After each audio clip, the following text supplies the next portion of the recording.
Let's talk about narcissism. That's a word that we frequently hear in today's society. From a clinical perspective, there are four things we need to take a look at that are components of narcissistic personality disorder. And the first is that it's a pervasive pattern. It's not exceptional. It's not a one-time incident. It's not something that seems out of character. It's actually in character. It's a pervasive pattern that's going to permeate all parts of their life. It will show up across many circumstances and incidents if you begin to look for it. The second thing is that it has a grandiose sense of self.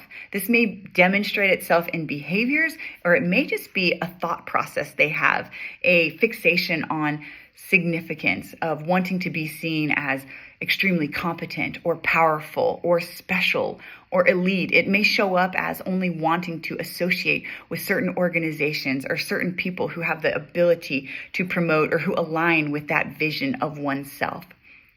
A third component of that is that there's an excessive need for admiration, which means that this person needs recognition and they need praise. They're constantly wanting that attention and affirmation of how special and elite they are, which means also that this person is probably very self-focused and self-centered. And while it may not always look like that on the surface, sometimes people can do something that looks benevolent or kind in order actually to get an affirmation back for themselves.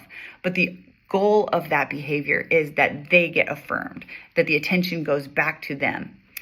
And the fourth component is a lack of empathy, which makes this so incredibly destructive in interpersonal relationships and for well-being of somebody on the other side of them.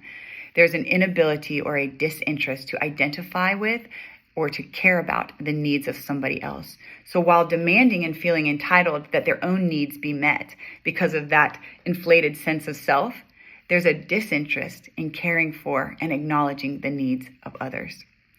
If you have encountered somebody with narcissistic personality disorder, I would encourage you to get treatment. There is very likely a healing process that you're going to need to go through, having been on the other side of them. And these types of people can show up anywhere that people exist. They can show up in your workplace, in your families, they can show up in your churches, they can show up anywhere. And so if you have experienced the effects of someone with these traits, then I would encourage you to call myself or another therapist and begin your journey of healing today.